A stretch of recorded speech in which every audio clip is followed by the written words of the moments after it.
Good day and welcome to Mzansi News Hub.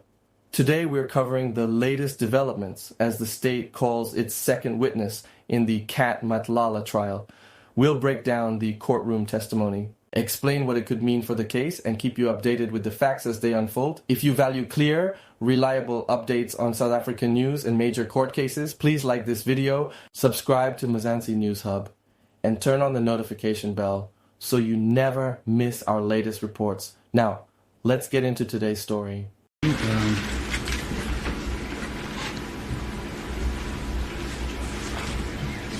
So you ready to call the next witness?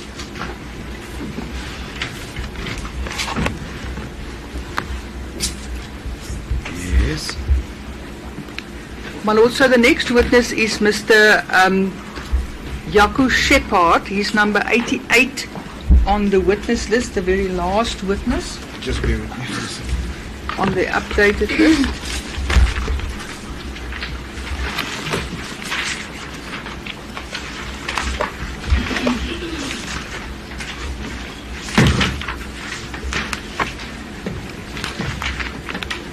Christian Frederick Shepard.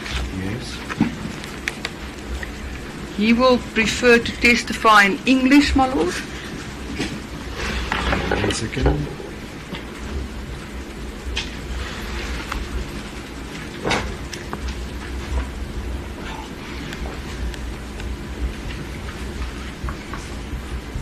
Yes.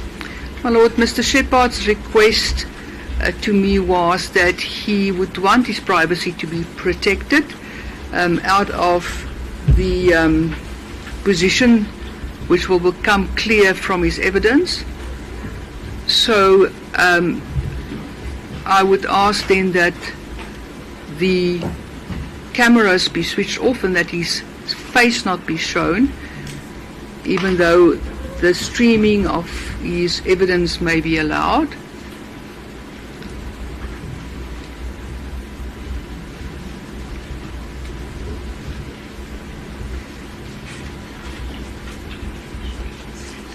Do I understand you don't want visuals but audio is fine? That is correct, sir, my Lord. Then, with regard to his evidence itself, I'm of the opinion, my Lord, that the last portion of his evidence relates to the arrest of accused number 1 and another person specifically, well, 2 other persons.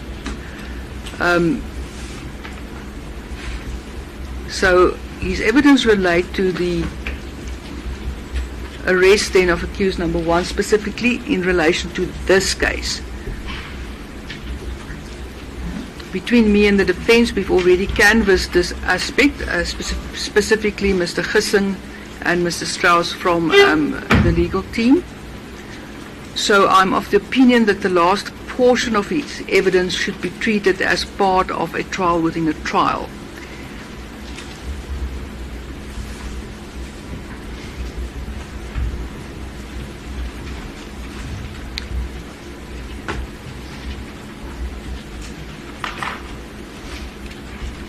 Can I just understand what you intend doing? This witness, is he a police officer or a general member of the public? He is part of a security company, my Lord. So he's a private security officer. That's correct, sir. And he obviously would have interacted or had some dealings in this matter. In addition to his dealings, he was involved in the arrest of accused number 1 and someone else. Well, he witnessed the arrest. He witnessed the arrest. He did not take part actively in the arrest, but he witnessed the arrest, and some of his observations during the arrest will be relevant when we go into a trial within a trial. So can I just perhaps, if I understood counsel for the defense at the outset, these aspects are in dispute. That the arrest is of the correct. accused and all those aspects are in dispute.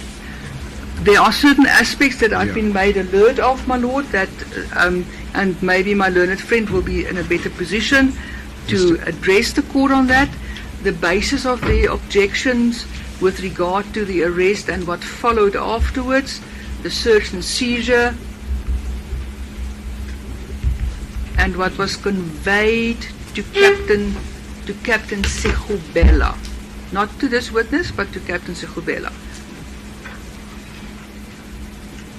Okay, Mr. Hussain, I just want to understand it just for the purposes of us having proper housekeeping and knowing what we need to do, is that if I understand what Ms. Leroux is saying to the court, is that she's calling the evidence of Mr. Shepherd before this court perhaps on, as I understand it, two aspects. Maybe there's one aspect separate to that of the arrest of accused number one. I just want to inquire from you that from the nature of the evidence that is going to be led and what has been disclosed to you, is one able to then separate the two issues and put them into two separate compartments, vis-a-vis that the witness gives evidence in the main trial relating to I don't know whatever aspect, and when the evidence relating to the arrest of accused number one be dealt with, then we deal with that in a separate basket, which is a trial within the trial, if that is in dispute. Yes.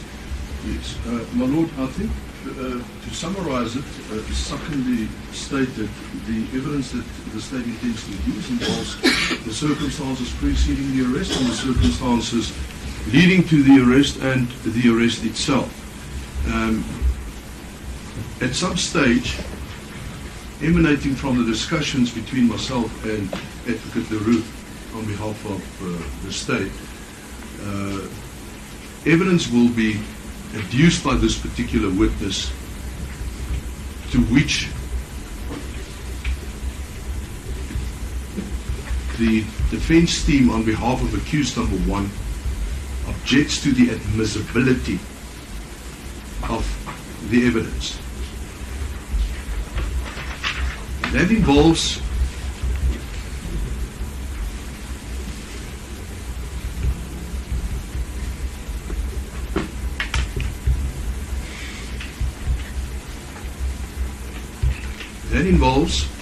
not only the arrest, also certain alleged utterances, information obtained,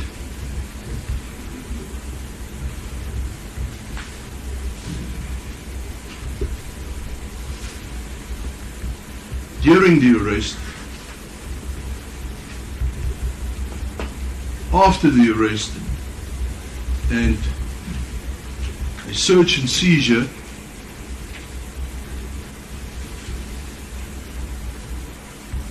conducted after the arrest, and the collection of certain items, the analysis of such items,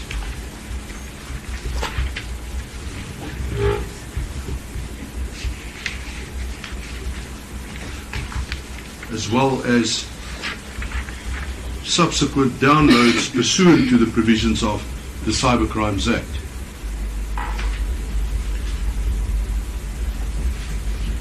My Lord, it is also our contention that such evidence was obtained in a manner that violated accused number one's constitutional rights, more particularly that the admission of the evidence so obtained will render his trial unfair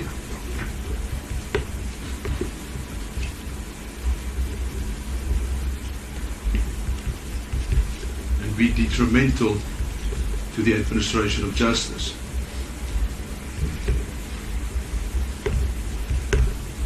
So, my Lord, my respectful submission, the state will proceed in adducing the evidence in chief. When the state reaches the point where it intends to adduce this evidence, which in our submission is inadmissible, I will formally place my objections on record and the relevant legislation and lay a proper legal basis, and then request the court then to order that a trial within a trial to be held to determine the admissibility of such evidence.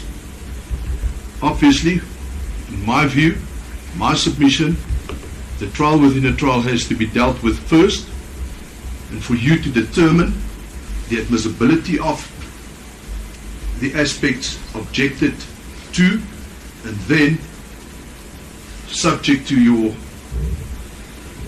ruling upon the conclusion of the trial within a trial, we are then obliged to return to the main trial, and then we will proceed with the remainder of the evidence in the main trial. You see, the reason I raised it with you at the outset is I'm afraid I don't want any contamination Yes. in the evidence and any possibility of a violation of the accused's fair trial rights. Yes, my lord. Hence, I engaged you for us to be able to make a proper determination. Thank you. And you'll remember I used the word this morning, I don't want the waters to be muddied. Of course not. We must delineate the aspects clearly. So, So, are you comfortable that the state will start leading its evidence? yes, we And are. it'll come to a point and then you'll alert us. I will alert you, Right. but when the state intends to reduce that portion of the evidence towards the end of the evidence, there I think I differ from what my learned colleague has placed on record.